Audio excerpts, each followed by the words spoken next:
Si Morena Prudo, ang leader ng Haley family, ay kilala sa kanyang malupit na personalidad at kakaibang kakayahan sa Nen na nagbibigay ng malalim na misteryo sa kanyang karakter. Ang kanyang kakayahan, ang Contagion, ay nagpapakita ng katangian na tila may koneksyon sa mga nakakatakot at hindi pangkaraniwang mga nilalang o calamities mula sa Dark Continent. Narito ang mga dahilan kung bakit posible siyang isang Dark Continent calamity. Una, ang kanyang kakayahan, ang Contagion bilang Dark Continent Curse. Kakayahang Contagion ay nagbibigay ng mga marka ng kasapi sa kanyang mga membro sa pamamagitan ng halik. Sa bawat pagpatay ng membro, tumataas ang kanilang kakayahan sa Nen. At si Morena naman ay lalo naging makapangyarihan. Ang ganitong sistema ay parang curse-based Nen na bihira at napakadelikado. Kung ikukumpara sa mga calamities tulad ng Eye, ang kakayahan ni Morena ay maihahalin tulad sa Contagious Evolution o isang uri ng Nen-based viral calamity. Posible na ang kanyang kakayahan ay nagmula sa isang nilalang sa Dark Continent, gaya ng Pop na mayroong kakayahang magmanipula ng isip o katawan ng tao. Ang kakayahan ni Morena ay tila nagpapakita ng biological at psychological infection na maaring isa sa mga banta na mula sa Dark Continent. Pangalawa, ang kanyang mala-immortal na katauhan. Si Morena ay may kakaibang personalidad, tila hindi natatakot mamatay. Posibleng ito ay dahil sa kanyang pisikal na katawan o kaluluwa ay hindi karaniwang tao. Kung siya ay isang calamity o tagapagmana ng isang Dark Continent being, maaari ang kanyang buhay ay hindi limitado sa karaniwang lifespan ng tao. Kanyang kakayahang magpalaganap ng Nen sa kanyang mga membro ay tila nagpapakita siya ay parang isang root source ng mas malaki at mas mapanganib na sistema na maaring sumisira hindi lamang sa pisikal na mundo kundi pati na rin sa espiritual na balanse ng Nen sa mundo ng Hunter x Hunter. Pangatlo, ang pwedeng pagkakataong nagmula siya sa Dark Continent. Sa isaya ng Hunter x Hunter, binanggit na maraming nilalang mula sa Dark Continent ang nagdala ng mga sumpa at epidemya sa mundo ng tao.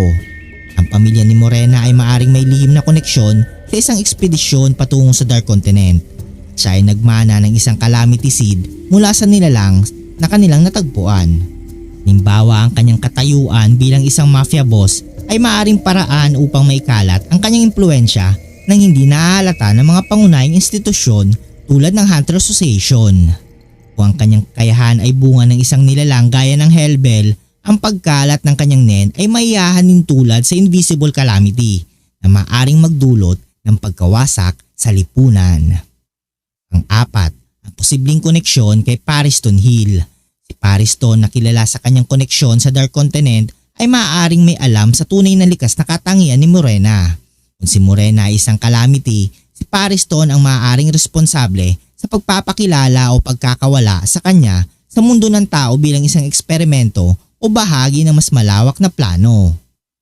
Pang-lima, ang epekto ng kanyang kakayahan sa hinaharap ng Succession War. Sa lukuyang Succession War arc, ang Haley family ay nasa gitna ng kaguluhan. Kakayahan ni Morena ay isang malinaw na banta hindi lamang sa ibang mafia families, kundi pati na rin ng mga prinsipe ng Kakin. Kung siya ay talagang isang calamity, ang kanyang impluensya ay maaaring lumawak ng gusto na magdudulot ng massive Nen outbreak sa isang pandemya sa Black Whale na magreresulta sa maraming pagkamatay.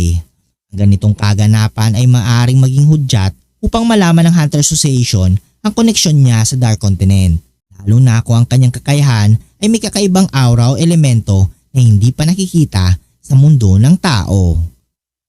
Si Morena Prudo ay isang misteryosong karakter na maaaring isang Dark Continent calamity o tagapagmana ng isang sumpa mula sa Dark Continent.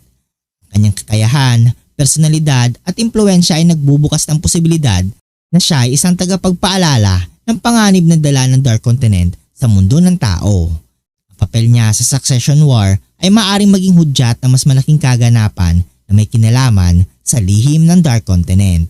Kung totoo ang teoryang ito, magiging mahalagang bahagi si Morena sa pagbubukas ng mas malalim na kwento tungkol sa Dark Continent at sa hinaharap na mundo ng Hunter x Hunter. Kung nagustuhan mo ang video ito, huwag niyong kalimutan mag-like at subscribe and hit notification bell button para updated kayo palagi sa ating video. Maraming salamat.